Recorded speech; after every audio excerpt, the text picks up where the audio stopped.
Periodistas de México, con su brazo asistencial, la Fundación Antonio Sáenz de Miera y Feital, presenta Voces del Periodista.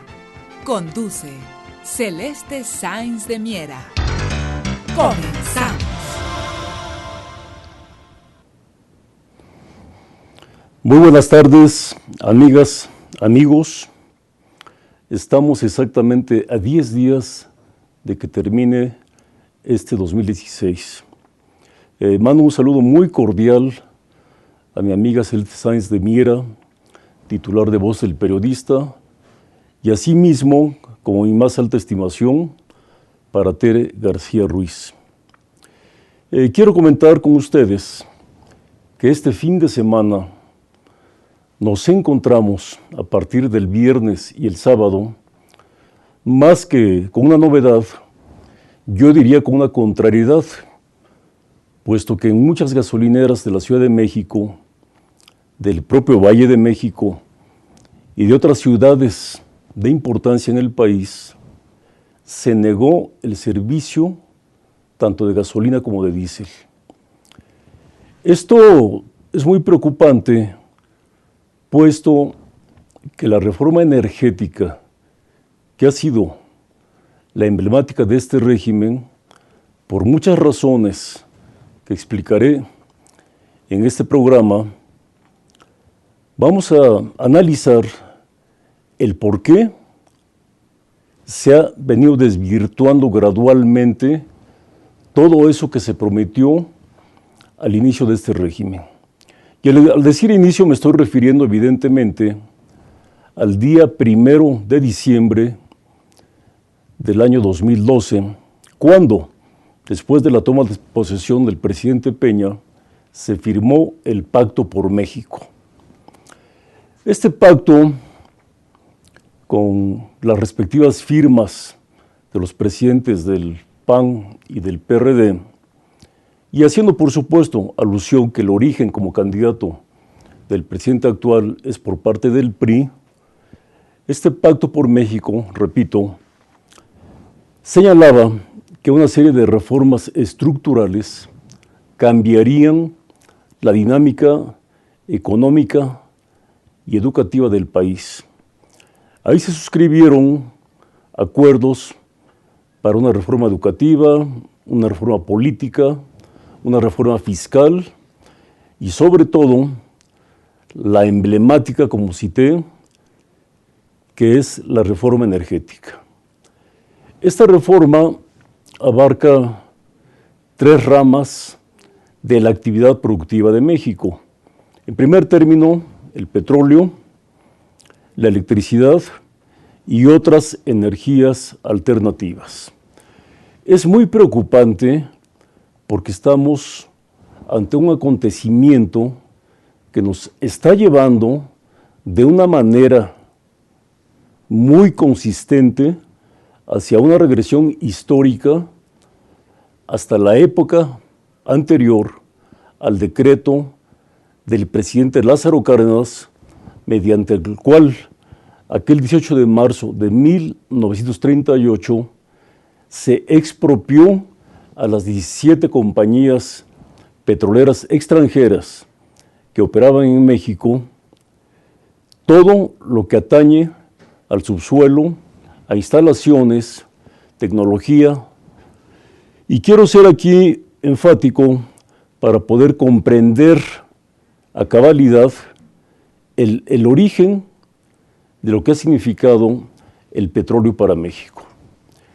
Si bien es cierto que Pemex, empresa paraestatal que se fundó un poco después de la expropiación, el día 7 de junio del año que cité, 1938, pero ya antes, en México, había un bagaje de este producto, de este petróleo, que nos remonta a el año de 1863, cuando en el llamado Cantón, ahora municipio de Papantla, Veracruz, muy cercano a Poza Rica, se encontró y se explotó por vez primera, de manera industrial, el primer pozo.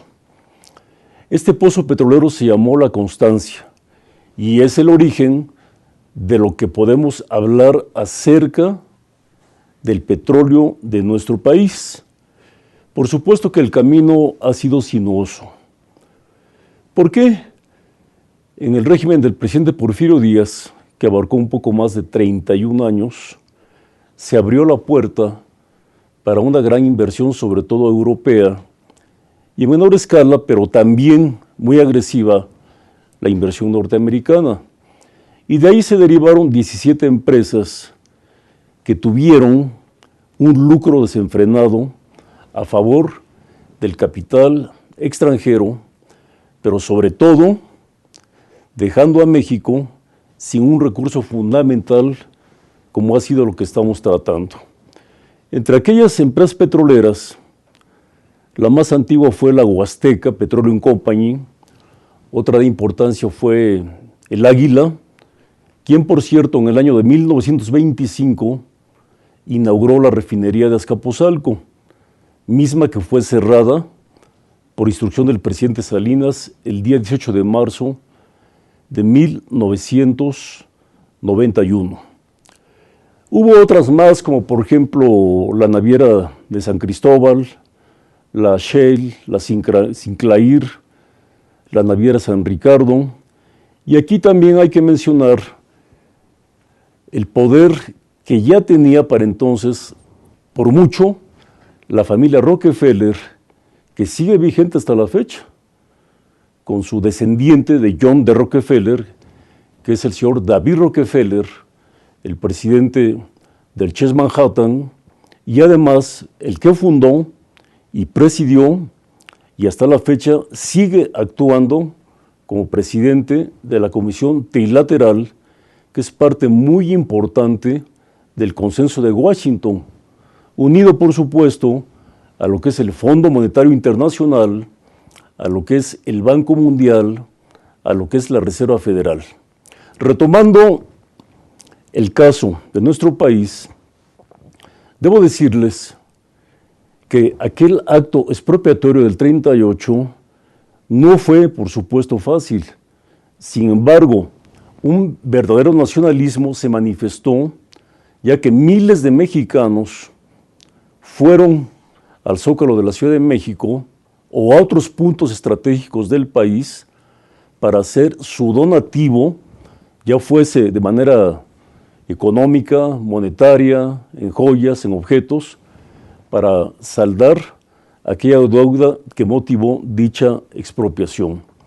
Lamentablemente, la ruta no fue la pertinente para poder tener realmente un producto energético que fuese el sustento adecuado para un desarrollo económico sostenido. ¿Y por qué lo digo?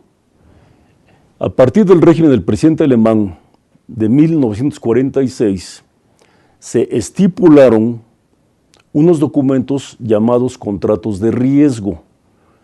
Estos contratos, en su esencia, significaban que el inversor extranjero podía firmar con Pemex proyectos para exploración, que es la primera fase de toda una cadena dentro del proceso del petróleo, ya que después de la exploración sigue la explotación y subsecuentemente otros pasos. El capital extranjero tenía la enorme ventaja de que podía suscribir estos contratos de riesgo de la siguiente manera. En la faja de oro que en aquella época tenía millones de barriles de petróleo, o el mismo sureste mexicano, también hay que decirlo, el estado de Veracruz, el sur de Tamaulipas, si ellos con petróleos mexicanos firmaban los contratos que estoy aludiendo y había éxito en el yacimiento que se pudiese encontrar, entonces la utilidad era compartida. Pero en el caso de que no se encontrase algún yacimiento, la pérdida la absorbía Petróleos Mexicanos. Por supuesto que esto fue gravísimo.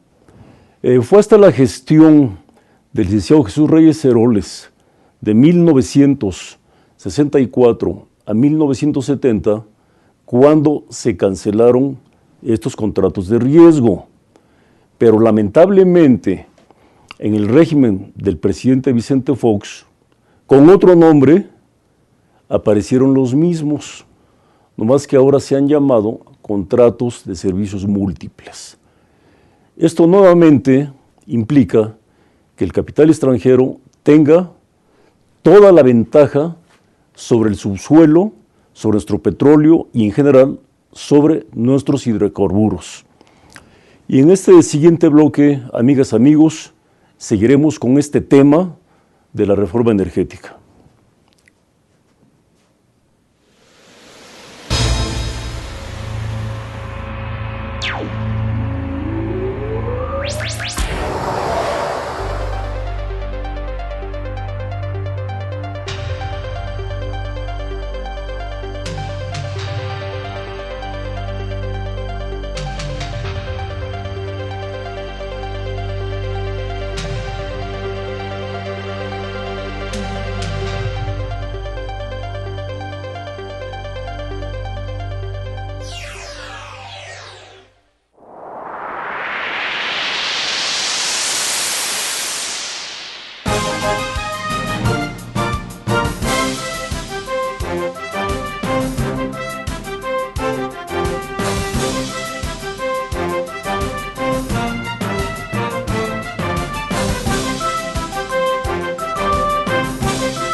Amigas, amigos, vamos a continuar con este tema tan vigente, tan grave, pero a su vez tan severo para el presente y para el futuro de México. Su amigo Jesús Almerón ha tenido la oportunidad en diferentes foros de poder expresar este hecho que ciertamente requiere un enfoque que pueda ser más compartido. Dicho de otra manera, la información gubernamental es confusa en toda su normatividad, y hablo de leyes, decretos, acuerdos, reglamentos. Pero sí, ante ustedes, acabo de citar que los contratos de riesgo vuelven a aparecer en el régimen del presidente Fox, como dije, con el nombre de contrato de servicios múltiples. Pero, ¿cuál ha sido también el error de esta institución que muy poco o nada queda de ella, que es Petróleos Mexicanos? Y lo digo con argumentos que en unos momentos explicaré a ustedes. Pasa lo siguiente: una empresa petrolera de cualquier país tiene su mayor rentabilidad en la petroquímica. Pero en el caso mexicano lo que se ha hecho es la venta del crudo. Pero el crudo, como bien sabemos, es un recurso no renovable. Y lo estamos viendo ya en estas circunstancias y en esta época en que uno de los principales pozos que durante casi 4 décadas fue el que abasteció esta industria con una producción de más de 2 millones de barriles de petróleo diariamente, que lo es Cantarell en la zona de Campeche, que por cierto fue descubierto de una manera muy casual por un pescador originario de aquella entidad llamado Rudecindo Cantarell, y en honor de él se le puso este nombre a este pozo. Solamente que la venta del crudo propicia un desabasto, porque además de ello, lo más grave es que los Estados Unidos nos regresa refinado este producto, y sobre todo en forma de gasolina, del cual dependemos en un 65%. Pero debo decir también, cuando hace un instante mencioné que el verdadero negocio está dentro de lo que es la petroquímica, hay un decreto que se emitió en el año de 1984, suscrito por el presidente de aquella época, Miguel de la Madrid Hurtado, en donde él divide la petroquímica. La divide en petroquímica básica y en petroquímica secundaria, lo cual por supuesto que es una aberración. La petroquímica es una y punto, una, repito. ¿Qué pasó con esta división? Los más de 30,000 productos que se derivan de esta rama de actividad tuvieron una contracción en cuanto a la inversión del capital privado, que es lo que se le llama petroquímica secundaria.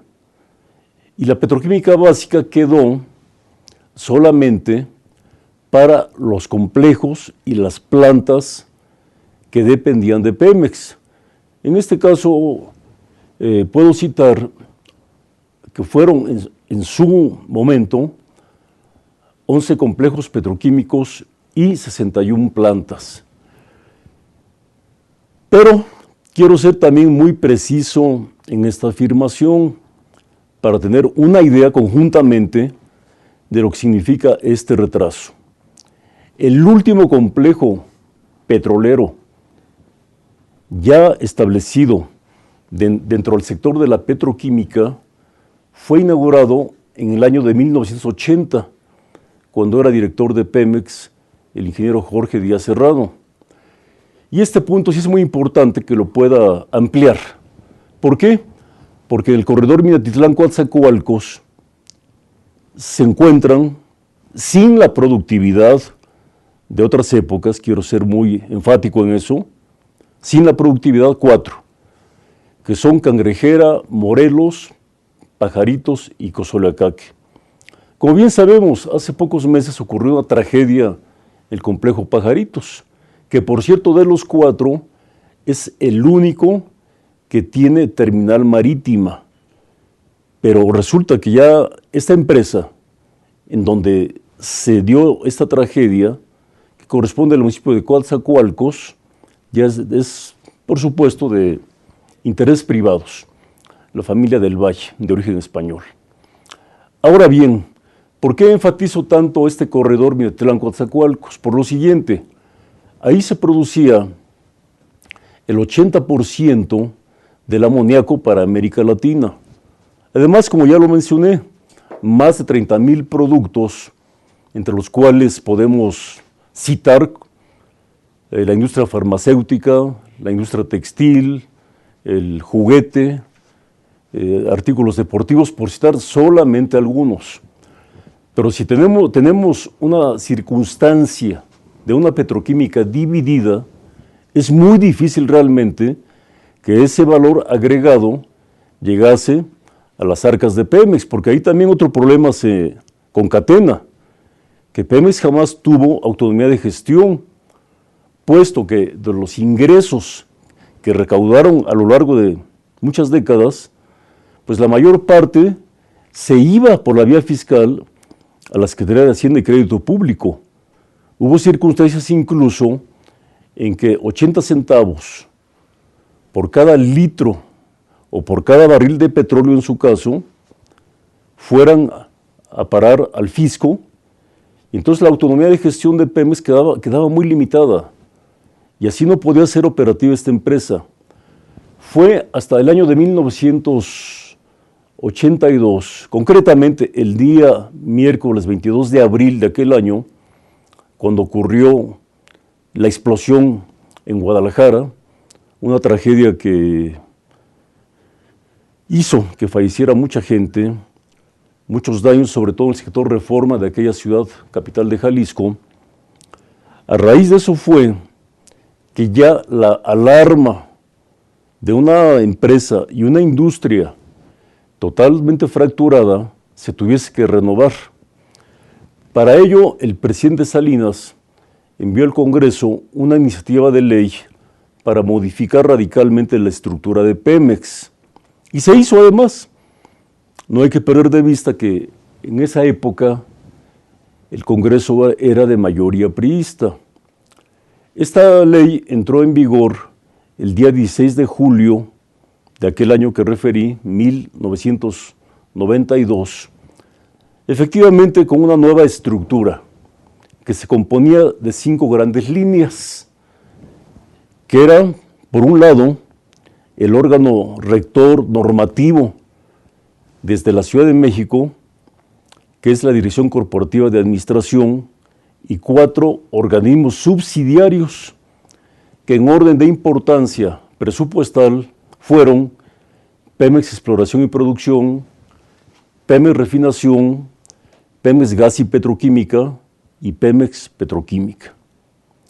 Aparentemente en su inicio esto funcionaría de una manera más rentable para la empresa, pero no fue así. Y no lo fue también porque se enlazan problemas de tipo sindical que hicieron que esa carga laboral, que llegaba incluso hasta hace un poco más de un año a 150,000 trabajadores, era imposible que se pudiera tener, una productividad con una nómina saturada por plazas muy diferentes que abarcaban desde el nivel 1 en el tabulador hasta el nivel 44, que corresponde a un gerente, puesto que los subdirectores, directores y director general, ellos están ubicados dentro de una nómina confidencial. Ahora bien, este sindicato, ¿por qué para Pemex y para México ha sido pernicioso? Las prestaciones, los salarios, los bonos, los repartos de utilidades para cada trabajador, ciertamente son exorbitados para el rendimiento que se da a esta empresa.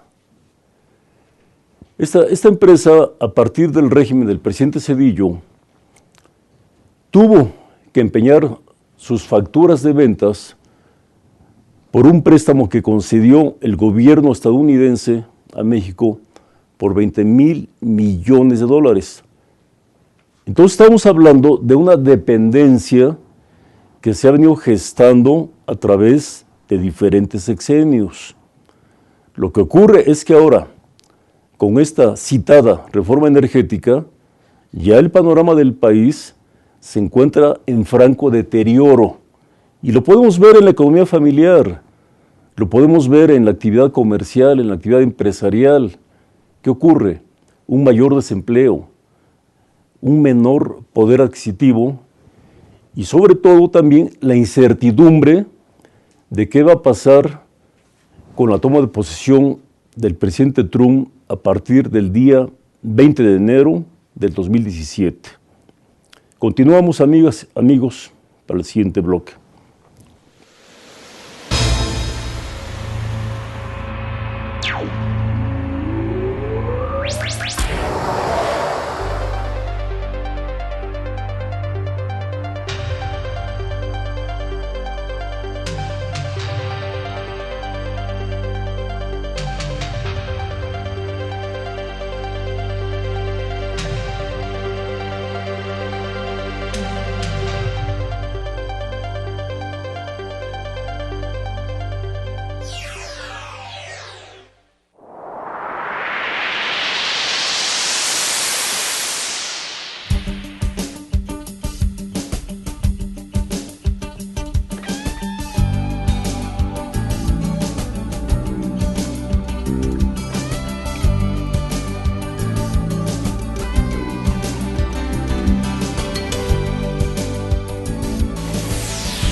Amigas, amigos, estamos de vuelta con este tema acerca de la reforma energética. Comentaba al final del bloque anterior que el día 20 de enero del próximo año, es decir, estamos ya a menos de un mes, toma posesión en los Estados Unidos el presidente hasta este día electo Donald Trump. No es que quiera yo en este espacio ser un vocero de catástrofes, ni mucho menos, no es mi intención. Pero sí quiero analizar con ustedes el hecho de que en el principal cargo del gabinete de gobierno estadounidense nombró al señor Rex Tillerson. ¿Qué implica esto? Que esta persona ha sido durante muchos años el presidente de la más poderosa empresa petrolera de los Estados Unidos. Y en su dimensión es la más grande del mundo. Me refiero a la ExxonMobil. Claro que también hay otras que tienen un enorme potencial, como la British Petroleum de Gran Bretaña o la Statoil de Noruega, que por cierto es la más rentable en términos de proyectos, ya que se encuentran en más de 40 países. Siendo Noruega un país muy pequeño geográficamente y cuya densidad apenas si rebasa los 5 millones de habitantes, pues tiene esa productividad, repito, con la Statoil. Sin embargo, aparte del nombramiento de Rex Tillerson como secretario de Estado, hay algo también preocupante en este régimen que está por iniciar. El presidente Trump ha designado al señor Rick Perry, exgobernador del estado de Texas, como próximo secretario de Energía. Entonces, si en México carecemos de una agenda diplomática y más allá de ello también esta apertura desmedida hacia el capital privado y hacia el capital extranjero por parte de lo que queda de Pemex, como aludí, tal vez ustedes crean que es coloquial cuando digo lo que queda de Pemex, pero me voy a referir brevemente por qué lo afirmo. Cuando se crea el 7 de junio del 38, como aludí, Pemex jurídicamente y técnicamente tenía todos los elementos para configurarse como un organismo público descentralizado, que dentro del marco del derecho tiene que reunir 3 elementales requisitos, dicho tipo de empresas públicas. El primero de ellos es ser creado por causa de utilidad pública. El segundo, tener patrimonio propio. Y el tercero, tener personalidad jurídica propia. Pero ¿qué ha pasado a partir de la firma del Pacto por México y con la mencionada reforma energética? Que Pemex ya no existe en este marco legal dentro del marco paraestatal de la Administración Pública Federal.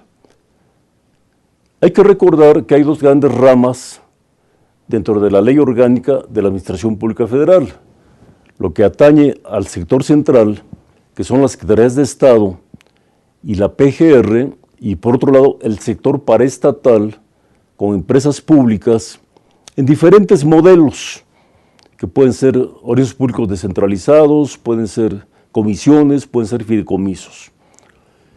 Pero resulta que ahora con esta reforma, Pemex se constituye como empresa productiva del Estado, que es un modelo que no existe en el derecho.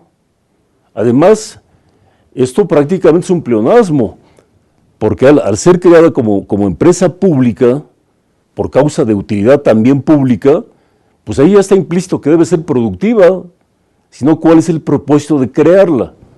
Es decir, el gobierno federal, el secretario de Energía, que es el coordinador de sector de Petróleos Mexicanos, jamás ha especificado con claridad, y tampoco lo ha hecho la Comisión Reguladora de Energía, en qué consiste esto. ¿Qué significa una empresa productiva del Estado? Pues más bien es una serie de confusiones que a ningún ciudadano o personas calificadas les aclara. Yo incluso lo he platicado con juristas y no tienen tampoco la claridad de lo que significa este modelo de empresa pública que hasta la fecha maneja el petróleo de México. Pero también hay algo más grave. La Secretaría de Hacienda todavía, estando como titular Luis Videgaray, proyectó para este próximo 2017, en la Ley de Ingresos para el Gobierno Federal, una estimación del 27% por causa del incremento a las gasolinas. La gravedad de esta circunstancia también implica que te conlleva a un efecto multiplicador.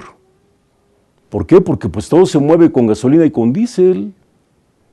Es decir, todo lo que atañe a la canasta básica y a cualquier tipo de mercancía que se traslada, que se mueve, que tiene que ser transportada ya de manera genérica, pues por supuesto que tiene también ese incremento. ¿Y a qué vamos con eso?